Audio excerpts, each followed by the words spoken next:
بسم اللہ الرحمن الرحیم۔ ناظرین محترم السلام علیکم۔ یہ بات تب کی ہے جب اللہ تعالیٰ نے فیصلہ کیا کہ وہ ایک مخلوق پیدا کرے گا جو زمین پر اس کا نائب خلیفہ ہو۔ اللہ نے فرشتوں کو خبر دی، میں زمین میں ایک خلیفہ بنانے والا ہوں۔ اللہ تعالیٰ نے ارادہ فرمایا اور فرشتوں کو خبر دی۔ فرشتوں نے کہا، یا اللہ، کیا تو ایسے کو پیدا کرے گا جو زمین میں فساد کرے اور خون بہائے؟ ہم تو تیری تسبیح کرتے اور تیری پاکی بیان کرتے ہیں۔ اللہ تعالیٰ نے فرمایا، جو میں جانتا ہوں وہ تم نہیں جانتے۔ ناظرین کرام، اس واقعے کو قرآن کریم میں اللہ تعالیٰ نے یوں ارشاد فرمایا، اور جب تیرے رب نے فرشتوں سے کہا میں زمین میں ایک خلیفہ بنانے والا ہوں، تو انہوں نے کہا، کیا آپ اس میں اسے بنائیں گے جو فساد کرے گا اور خون بہائے گا؟ حالانکہ ہم تیری حمد کے ساتھ تسبیح کرتے ہیں اور تیری پاکی بیان کرتے ہیں۔ اللہ نے فرمایا، میں وہ کچھ جانتا ہوں جو تم نہیں جانتے۔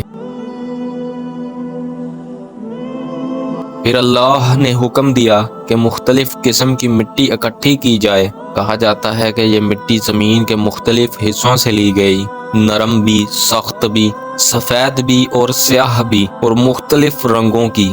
اللہ نے اس مٹی کو ایک خاص ترکیب سے گوندا اور حضرت آدم علیہ السلام کا جسم تخلیق کیا۔ یہ جسم جب بنا تو بے جان تھا، ایک حیرت انگیز لیکن ساکت مجسمہ۔ جب فرشتے اسے دیکھتے تو حیران رہ جاتے، اور شیطان جو اس وقت ایک عبادت گزار جن تھا، بار بار اس کے ارد گرد گھومتا۔ وہ اس نئے مخلوق کو حقارت سے دیکھتا اور کہتا، یہ کیا چیز ہے؟ یہ تو اندر سے خالی ہے۔ پھر وہ وقت آیا جب اللہ نے فرمایا، جب میں اس میں اپنی روح پھونک دوں تو تم سب اس کے سامنے سجدے میں گر جانا۔ اللہ نے اپنی خاص روح پھونکی۔ جیسے ہی روح حضرت آدم علیہ السلام کے سر میں پہنچی، ان کی آنکھیں کھل گئیں اور انہوں نے پہلی چیز جنت کے حسین مناظر کو دیکھا۔ ان کے ہونٹوں سے بے اختیار نکلا الحمدللہ۔ روح جیسے ہی سینے تک پہنچی، حضرت آدم کے دل میں زندگی کا پہلا احساس جاگا۔ ناظرین محترم، یہ وہ لمحہ تھا جب آنکھوں نے کھل کر زندگی کو دیکھا، شکر اور محبت۔ لیکن جب روح پیٹ میں پہنچی تو انہیں پہلی مرتبہ بھوک کا احساس ہوا۔ جیسے ہی روح ٹانگوں تک پہنچی، حضرت آدم علیہ السلام نے فوراً کھڑے ہونے کی کوشش کی، مگر وہ جلدی میں تھے۔ روح ابھی مکمل طور پر داخل نہیں ہوئی تھی، لہٰذا وہ لڑکھڑا کر گر پڑے۔ جب حضرت آدم علیہ السلام مکمل طور پر زندہ ہو گئے تو اللہ نے انہیں تمام چیزوں کے نام سکھا دیے۔ پتھر، درخت، پانی، پرندے، جانور اور ہر چیز جو کائنات میں موجود تھی۔ اللہ نے فرشتوں سے فرمایا، اگر تم سچے ہو تو ان چیزوں کے نام بتاؤ۔ فرشتے عاجزی سے بولے، پاک ہے تو، ہمیں تو صرف وہی علم ہے جو تو نے ہمیں سکھایا ہے۔ پھر اللہ نے حضرت آدم علیہ السلام سے کہا، اے آدم، تم ان کے نام بتاؤ۔ حضرت آدم علیہ السلام نے سب اشیاء کے نام ایک ایک کر کے بتا دیے۔ ناظرین محترم، فرشتے یہ دیکھ کر حیران بھی ہوئے اور اللہ کی حکمت کو سمجھ گئے۔ ناظرین کرام، پھر اللہ نے حکم دیا سب فرشتوں کو کہ آدم کو سجدہ کریں۔ یہ وہ لمحہ تھا ناظرین محترم جب شیطان کھل کر سامنے آ چکا تھا۔ تمام فرشتے فوراً سجدے میں گر گئے، مگر ابلیس، اس نے تکبر کیا اور سجدہ کرنے سے انکار کر دیا۔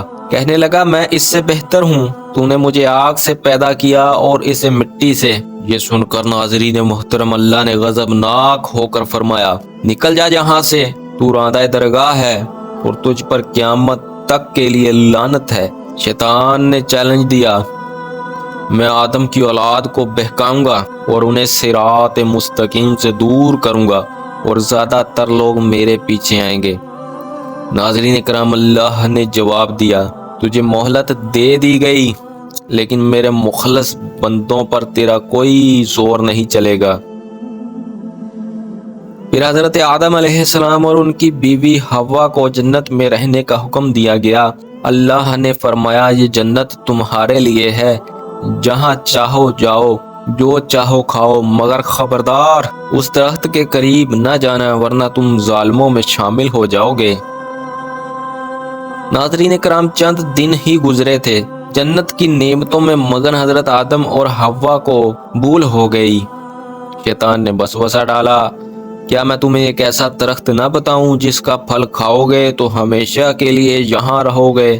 بالآخر دونوں نے اس درخت کے قریب جا کر اس کا پھل چکھ لیا۔ جنت کی پوشاکیں ان کے جسموں سے اتر گئیں اور وہ شرمندگی کے عالم میں جنت کے پتوں سے اپنا جسم چھپانے لگے۔ اللہ نے ناراض ہو کر فرمایا، کیا میں نے تمہیں ایسے درخت سے منع نہیں کیا تھا؟ اور کیا میں نے نہیں کہا تھا کہ شیطان تمہارا کھلا دشمن ہے؟ حضرت آدم اور حوا سخت نادم ہوئے اور روتے ہوئے اللہ تعالیٰ سے التجا کرنے لگے، اے ہمارے رب، ہم نے اپنی جانوں پر ظلم کیا، اور اگر تو نے ہمیں معاف نہ کیا اور ہم پر رحم نہ فرمایا تو ہم ضرور نقصان اٹھانے والوں میں سے ہو جائیں گے۔ ناظرین کرام، اللہ نے ان کی توبہ قبول فرمائی، مگر اب انہیں زمین پر جانا ہوگا۔ اللہ نے فرمایا، تم زمین پر جا کر رہو گے، ایک دوسرے کے دشمن بنو گے اور وہاں پر ایک مقررہ وقت تک زندگی گزارو گے۔ ناظرین محترم، حضرت آدم اور حضرت حوا کو زمین پر کس جگہ اتارا گیا؟ کیا دونوں کو اکٹھے اتارا گیا؟ آیا کہ علیحدہ علیحدہ کہیں پر اتارا گیا؟ بعض روایات کے مطابق حضرت آدم علیہ السلام کو سری لنکا یا جنوبی ہندوستان میں اتارا گیا۔ سری لنکا میں ایک پہاڑ ہے جسے آدمز پیک کہا جاتا ہے، اور روایتی طور پر اسے حضرت آدم علیہ السلام کے قدموں سے منسوب کیا جاتا ہے۔ بعض روایات کے مطابق حضرت حوا کو جزیرہ عرب جدہ سعودی عرب میں اتارا گیا۔ جدہ کا مطلب عربی میں دادی بھی ہے، اور اس شہر کو حضرت حوا کی نسبت سے منسوب کیا جاتا ہے۔ دونوں کو الگ الگ جگہ پر اتارا گیا۔ اس کے بعد دونوں کی کب اور کیسے ملاقات ہوئی؟ روایات کے مطابق حضرت آدم اور حضرت حوا کی ملاقات عرفات کے میدان میں ہوئی تھی، جہاں سے عرفات کا نام لیا جاتا ہے اور پہچان اور معرفت بن گئی۔ یہیں سے دنیا میں انسان کی زندگی کا آغاز ہوا۔ حضرت آدم علیہ السلام کو پہلا نبی بنایا گیا اور انہیں زمین پر زندگی گزارنے کا علم بھی سکھایا گیا۔ ناظرین محترم، پھر آدم علیہ السلام اور حوا زمین پر اترے۔ یہاں زندگی مشکل تھی اور محنت، بھوک اور آزمائشوں سے بھرپور تھی، لیکن آدم علیہ السلام نے اللہ کی ہدایت کے مطابق زندگی گزارنی شروع کی۔ اللہ نے انہیں نبی بنایا اور ان کی اولاد میں ہدایت کا سلسلہ جاری فرمایا، لیکن افسوس، قابیل آدم کے بیٹوں میں سے ایک حسد کا شکار ہوا اور اپنے بھائی حابیل کو قتل کر دیا۔ یہ زمین کا پہلا قتل تھا ناظرین کرام، اور شیطان کا پہلا وار جو کامیاب ہوا۔